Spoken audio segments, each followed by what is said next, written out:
which airliners are coming in. The first one, you can see the landing light up there towards the eastern end, just on final approach to runway 25. That'd be the one twinkling light.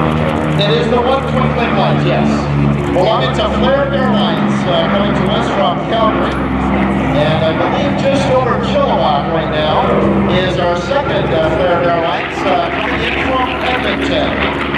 So we're going to watch our workings here. The first one being the P-38 and now the F-40 Corsair. And just a couple of hours time, chasing the P-51 Mustang. And we're going to just hold them off while we welcome these commercial airliners into the airport, and then we'll be underway with our Warbird display.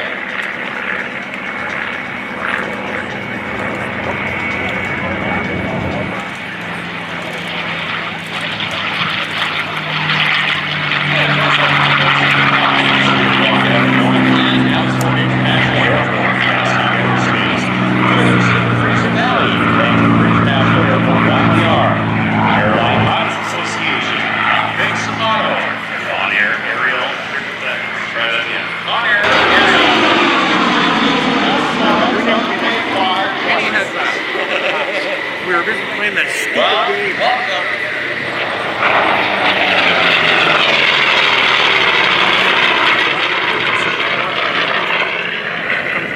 To World War II portion of the Airshow as we listen to this music.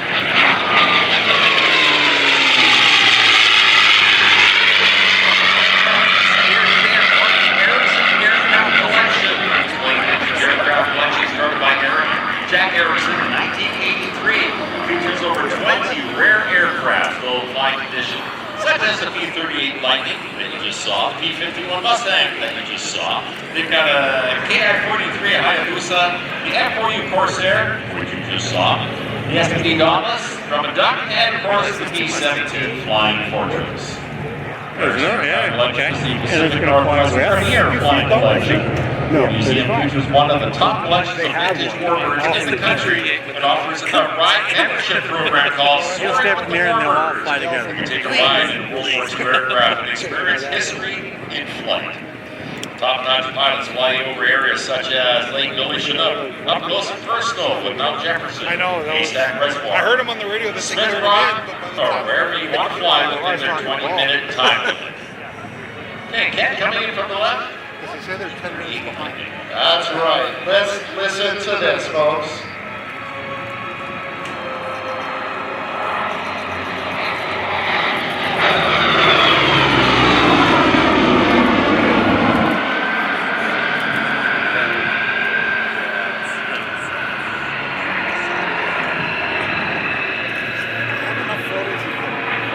Corsair always does those. Was the most easily recognized U.S. Army Air Force fighter in use during the Second World War. There goes Drew Watson in the P-51D Mustang.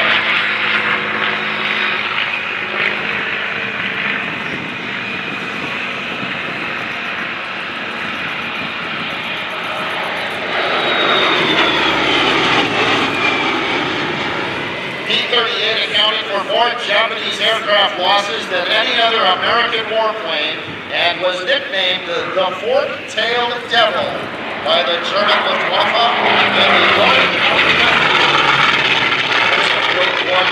Corsair.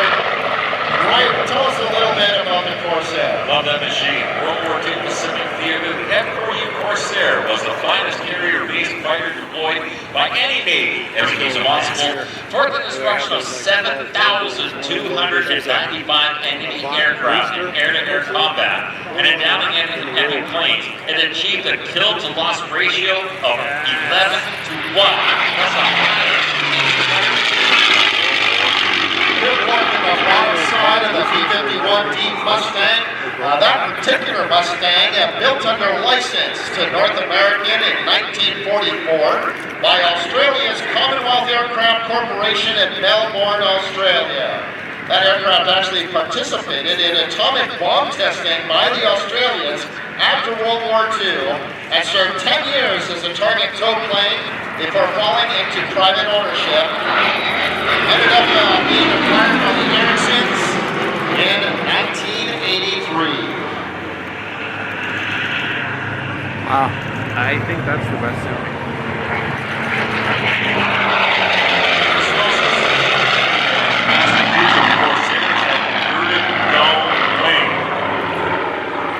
It gives you a permitted shorter landing gear while still allowing that 13-foot propeller, the biggest fitted to a fighter at the time, to clear the ground. And it also provided aerodynamic benefits such as greater streamlining. And because of the distinctive sound made by the air passing through the engine's cooling ducts, the Japanese called this airplane B-38, the twin-engine aircraft that's just turning base length for another pass, used most successfully in the Pacific Theater of Operations. And the China-Burma-India Theater of Operations as the aircraft of America's top aces, such as Richard Bond, who achieved 40 victories in the aircraft, Thomas McGuire earned 38 victories, and Charles H. McDonald achieved 27 victories. Now you may have noticed as they passed by, it's unusually quiet for a fighter, since the exhaust was muffled by the turbo superchargers. It was extremely forgiving and could be mishandled in many ways, but the rate of roll in the early versions was too slow for it to excel, truly as a dog fighter. Oh boy, get your cameras ready. Here comes a topside pass by the P-38 Lightning.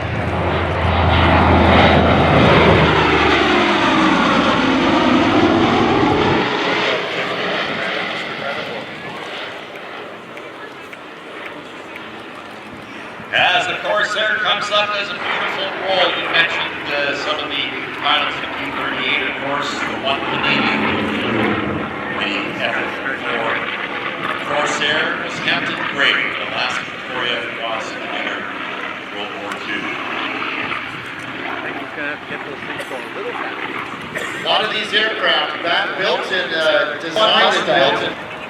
Took them 102 days to design and build it.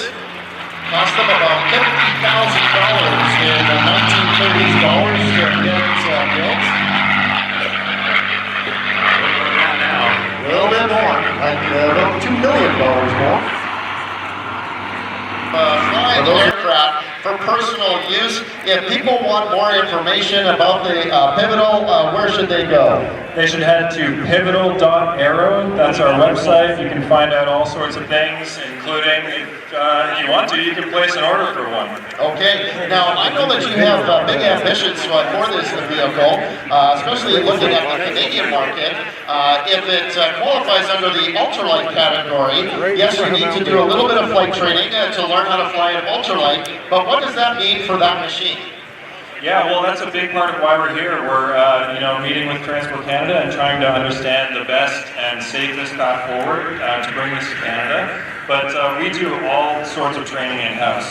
In the United States, you don't even need a license, so we bring people in and do a 1 to 2 week training class with them. Right, and so you mentioned this yesterday.